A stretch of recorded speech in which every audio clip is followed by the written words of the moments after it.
Hi Melissa, thanks for taking some time today. Tell me a little bit about yourself. Thank you. I am from Florida, almost born and raised. I lived in California for a little and I've been back for a long time. I love Fort Lauderdale, I love the beach. I worked in nonprofit for about 15 years and then I got into real estate about 2 years ago, and I've been licensed almost a year, not quite a year. So. Awesome. So what are some of the mistakes you made to get where you are today? Okay. So I read that question. Are you looking for the macro version, like the big picture mistakes, or like in the last year? Either one. Okay. There's no wrong answer, right? Okay. I think we can learn lessons from everything because it's not so much a mistake, right? I love the phrase win or learn. It's the best one, Yeah. right? So what did we learn and what mistakes do you want to share with us that you learned that there are lessons in? Yes, so when I first read that question, I thought, well, I've learned from everything, there's no mistakes, and then I really thought about it. Time blocking is a big one for me. Really the reason in the last 20 years I've been working, why I've gotten burnt out in so many positions is lack of time blocking and lack of boundaries. And I've had very rewarding experiences working in nonprofit, in the theater, and the religious world, and all of those are 24/7 businesses, as is real estate. So one of the things that attracted me to Keller Williams was the time blocking and the God family business values. And you know, it's not possible every single day or every time, because there's definitely a time to work and then a time to relax a little bit. But so that's been a big challenge for me. And I think it comes down to what we've shared in our coaching sessions, just around the fact of it's not even balance, because that's a lie, it's counterbalance, right? Sometimes it's work, then it's family, and many times family and the kids do have to come first, and they come up in the middle of the business, and the challenge for you has been, how do I fit it all in? So I've said, hey, we'll make it work. You just tell me what you got available, we'll figure out a way how to make these things work, and that's really what the book says, and it is God, family, and then business. Because if we don't get those things right, if we don't get you well and spiritually well, and the family well, and everything else there is way out of whack, no amount of business is gonna fix it. Yes, it's true. So that's a daily struggle for me that I'm always working on. And also, you know, like you've pointed out about me, that I like to know everything ahead of time, and I like to anticipate every question to every answer for every situation. So now that I've had a few transactions, I know that it's a learning process, and I don't have to know everything right away. And I have great team members who can help me find those answers. It's about just being knowledgeable and resourceful, and the fact that this organization, all of Keller Williams, right, allows you to come to anyone, and the people in your market center, and the people on your team and in your world. You don't need to be the smartest person in the room, because you're surrounded by smart people, which makes us collectively probably the smartest people on the planet. Because there's somebody who's got an answer. So as long as I have the basics and I care and I just do what I say I'll do, get back to an answer, most people are happy with that. Yes, so yeah, just being confident that I know I can find the answer and relaying that to the client so they feel that competence. Yeah, it's just confidence. It's your confidence, and then making them feel confident that you're going to be able to help them get what they want. Are there any other lessons or mistakes you want to share in that? Let me see. In that, didn't forget. Another mistake that I was warned about. When you're involved in transactions, one may not lead generate as much as you should. So I'm in that now since I had 3 transactions close, and I took, had a little bit of family time, and now I have nothing under contract. So I'm in that place of getting in my mindset and doing the lead generation. And making those care calls, and getting out there to get some business rolling again. So. Well, it's the consistency, right? And that's part of the challenge, because it's exactly, you're right. And I'm glad you made enough from your previous transactions to keep going, where some might have said, I made that sale, I didn't have anything, now I gotta get out. Right? We don't want to keep that roller coaster, and that's one of the biggest challenges, because this is where agents say, I'm rich, I'm poor, I'm rich, I'm poor, I'm rich, I'm poor, right? The money's coming up, it's coming down, it's coming up. And by having that constant funnel is what keeps it so that, hey, it's a sale, great, and then if one fails, you still have another one in place. Yes. Yeah. Yes. And it's a great lesson, and it's honestly one that, now that you learn from this, I don't think you'll do that again, because no matter what deals are happening, you can still have a conversation with someone throughout the day. Yes. Right? There's still time to have conversation with people to generate new business, and who else can I help and get in that pipeline. Yes, and there's still always a reason to make a care call. Yeah. The care calls are the simplest one. I don't think they ever went out of style. I think it's just we're calling it that way, but there was always there. How are you doing? Melissa, I haven't talked to you in a while. What's going on with your family? Right? Even if you don't do the whole Ford, family, occupation, recreation, dreams, can you do the family? How's the family doing right now? And then, by the way, what are you doing for work? Are you still working at XYZ company, and you're going to tell me yes or no, and then I'm going to go, great. And they're going to go, well, what are you doing? Oh my gosh, thanks for asking. I'm in real estate, right? It starts that conversation. If they're your friends on Facebook, they would have known you were in real estate if you're not a secret agent. So then you don't even have to ask what you're doing, and they might ask about that. So just that alone will do a lot. And I think right now those calls could be longer than normal, but people have literally said, like, you changed my life by just checking on me. You're the only person. So if we think about it right now, pandemic aside, when's the last time your favorite grocery store called you? Never. To see how you're doing. Never. When's the last time the restaurant you go to all the times? When's the last time your schools, the kids at your schools your kids go to called you and said, oh my gosh, Melissa, how are you doing? How's everything going in this time? Yeah. They don't do that. And real estate has the ability to do that and still offer a service, which I think is really cool. Yes. So it's just a care call. So I love that. So what was the best advice you were given? Let me check my notes here. Like in life, or best advice in life, in real estate? You're right, I didn't clarify. So what's the best advice you were given? I'll say real estate specific for agent success, because that's what our series is about, right? Bite the frog, which when I saw another business coach about 10 years ago, when working in that business, sort of with lead generation, I'm fearful of making those calls and reaching out there and knocking on that door, taking that first step. Bite the frog, just do it. Like, the hardest thing you think is going to be the hardest, just do it anyway. And something Todd Smith, our team leader, said when I was first starting here, he said, don't be afraid of someone saying yes, of getting a yes to an appointment or a yes to a listing, because we will support you. Because it is scary, when you're new and you're not sure. Yeah. Well, you're right. It's the simplicity of that is take action. Take action and then do it, and it's do the thing, and it's why we say do it early, right? The Millionaire Real Estate Agent book literally says there's a time that you should be doing these things. The reason we don't have lead generation at 4 or 5 o'clock, while it could be results, your energy is depleted by that, right? So there's energy there, and top agents are doing a lot of that before noon. If I can get what I need done before noon, then the noon time after is for appointments, family, and what I need, and in that time, what can I fit? So great advice there. If you were to start all over again, day one, knowing what you know now, what would you do differently? Stress management is difficult for me, but I have my wonderful coach and the coaching program at large to help me through that. I like to anticipate every outcome, and just knowing that I don't have to know every answer. And I know I do a lot of preparation, a lot of detail, and it's hard for me to step back and just make the phone call to see what kind of research I need to do. So I guess it's more about the stepping into the lead generation, and then worry less about all the minutia.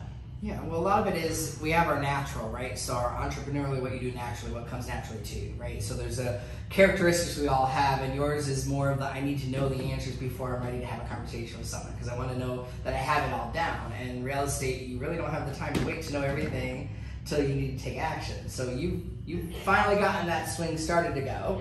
And then in a lot of our coaching, we literally change our coaching appointment to say, Melissa, what are you going to do for yourself this weekend? Like, I've taken work off of your list because you want to add more to it, and I can just see that if we didn't take that off, if we didn't follow the airline that says put your mask on first, you weren't going to take good care of your family, right? It's going to cause a relationship within that, and then it's going to cause all the stress to you, and if you're in bad health, then they're in bad health, and then your clients definitely aren't being served. So that is a great advice to share there.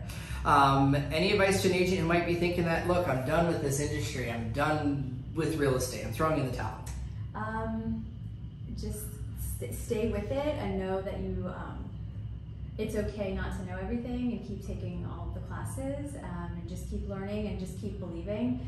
And what I've learned in this process is that, say I went door knocking for client A, and then the next day the perfect house came up for client B, and that went under contract. Like, if the universe recognizes the effort and will repay it, and just believe that, and I think it, knock on wood, I'm waiting for it now, but just, even in the book, The 12-Week Year, it says the universe, or whatever, a higher power sees the actions, recognizes the actions.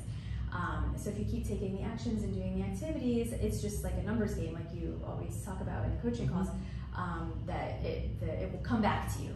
That so just keep at it. just keep at it. Well, it's consistency, right? It's sometimes it's the boredom of the consistency, right? It's not fancy. I also heard from what you were sharing, just there's coaching involved. You've got a coach, someone in your corner. Because are there times where if you didn't have me pushing and just cheering you on, are you cheering yourself on all the time when I'm not around? No, I have a mindset, getting down in the dumps and can find 10,000 other things to do, but I make my appointments with you and I show up and I do the actions and follow up and know that you're here to support me. Well, it's why Keller Williams teaches us no one succeeds alone. I have a coach, and then there's areas in my life I probably need more coaches in, and that's things that go. But that's a great advice, right? It is mindset. 90% of this industry is just mindset, guys. It's not even skill. Heck, in our area, it's not even being fancy skills. If you answer a call and are friendly, you're already ahead of the competition. So, great here. Let's see, what is a book that you would recommend? So you did mention the 12-week year. Is that a book you would recommend for people? It is, and it's I learned about it on the John Dietz call, Zoom, and I know it seems like a lot of what Todd teaches in his classes and you and Bill are similar lessons about time blocking and tracking your numbers, and it's all a numbers game, and just following the model and really staying on track. So it's not rocket science, but it's inspiring and it keeps me motivated. I read it at night and then I get all these thoughts about what I want to do the next day. It is something I have on my shelf. I have not read yet, Really? So I don't know about you if you've got really smart bookshelves and not like me. And it is something I intend to read, and I think it just chunks it down is what I'm hearing, so that it makes it manageable. Because most of us don't even think, let alone a year, then we're telling you in our company, I want you to think 3 years from now, 5 years from now. Right? And we're like, I just need to get it through this week and get a check somewhere before I can worry about that. So I love that. Is there any other books that you'd recommend? So my friend, a college friend, her name is Kathy Heller. She's an author and a podcaster and has a gazillion social media people. She's a coach also. Don't keep your day job. Is her book, and it's fantastic. There you go. And it's so similar. And I know she worked in real estate in California, and I wonder if she was with Keller Williams because a lot of her ideals are similar. And it's all one lesson that I take from her social posts and interviews. In that is that the limiting beliefs about who am I to want to start my own bakery, or who am I to make a quilting business, or who am I to sell $3 million worth of real estate in my first 2 transactions, and then who am I not to? Like, the world needs the gifts that I have to bring to the world, and I may not really believe that all the time, but I have to in order to keep putting one foot in front of the other. Well, that's where I cheer you on. So one of my strengths as a coach is just being a cheerleader if you need it, and I'll believe in you until you believe in yourself. But you're exactly right. I think the world has taught you to play it safe, and the world has taught us to not think big. And owning your own business is big and scary. And the second you get your license, guys, I don't know if you realize this, you're a CEO of your own business. Brokerage isn't telling you what to do. Now, they might guide you, but you are the owner of that. And the fact that you can do so much with it, and if I'm hearing correctly from what she's selling, that shouldn't be where you stop. Because then you're just working there forever. It should be building it to say, okay, what would it look like one day to have someone take over my job and I go travel for 6 months a year, or go a whole month with the kids when they get older and we're on vacation and the business still runs because I got an admin and a director of operations. And that's, for you, a total flip from when we talked about potentially getting out of real estate and going back to being an admin, or just getting an admin job, not so much going back to being one. And the reality is you could do that. And that's my plan for next summer. I want to take a month off with the children. No. I meant about the job, though. You would have gotten that job and maybe been lucky to make $45,000 to $50,000 a year. And those 2 sales that we were talking about, that have those sales, with those 3 sales there, you made more money in those sales than you would have an entire year being an admin for someone else. I did. Yes. And you kept, right? So we've got the capital wall behind us. There's your tile, strategically placed, of course. And that's the thing, right? And that's the unlimited potential. And I think now, the more I talk to you and some of my other coaching clients, is the power of thinking bigger. And are we stretching our mind enough? Because like a balloon, if we stretch it, it'll never go back to original. And why can't everybody be a business owner? Because few take the risks and challenge to do it. And I think you're on that path. Any classes that you would recommend to someone to learn to get 1% better? Oh my gosh, every class I take, I gain value, really. Everything, whether, it was Sean Sassoon taught MLS 101s, or Richard Bassett, listing contracts, anything with the coaching program. John O'Flaherty and Natalie Levine taught their sort of marketing to their sphere, everything. I write notes, I save them, I reread them. Any class is I agree. Is there any of them that stood out the most as far as making the most impact? mean, I love the mindset things because I'm good at the details. I'm good in the weeds, but it's the keeping the positive attitude. Like Todd's fast track to cap is great, and some of the Tuesday reading classes that go into the mindset of just get out there and do it. Like why not cap? Why not get there? Well, I love it. So what you're sharing then is you're taking advantage of what the Market Center is offering, right? So we've got great classes from leaders. So some of the names you mentioned, like Natalie Levine's our #1 single agent, barely got an admin, $500,000 a year she makes, right? John O'Flaherty is one of our top agents, $1.3 million last year, and he's on pace this year, he said, to net $1 million. So one of the millionaire books was to think $1 million, to then receive $1 million, or earn $1 million, then receive $1 million, net $1 million, and then they want us to change that to eventually give $1 million. Like how much money, like what big thinking, right? To know that people are on that path. So I just love that you're learning from people like that. Is there anything else you want to share with us? There's a lesson, I don't remember where I learned it, maybe it's from The Secret. When you have that goal, don't worry about the how, worry about the what. You know, like I want to make a certain GCI and I have nothing in my pipeline that's concrete to get there, but I'm still gonna keep plugging away to get it, you know, and just keep believing. And those new agents, you know, it's hard. It's not easy, this gig, but just Gary said success is simple, it's not easy, and it's just there, and there's a plan. So as long as you keep focusing on the plan, and it'll be modified, it's not going to be perfect. Every person you've seen, I always think of the iceberg. You're just looking at the top of the success of someone. So if you heard Melissa's story of the success she had to even get to the cap wall, what you didn't hear was all the work she did up in front, and that was what, a year and a half of real estate to get to that point too. No, a little over under a year to get to those sales. Yes.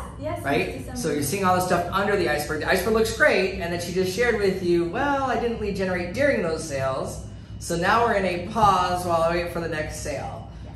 So now we're kind of back under there, and it's just a whole thing. So that's the whole goal of this series, is can we learn from those lessons? Can we get better? What can we do to get 1% better? I'm proud of you. I'm glad to be in business with you. I can't wait till we do this interview a year from now, 2 years from now. What has changed? What has grown? So thank you so much for your time. Thank you, Jay. Thanks for having me.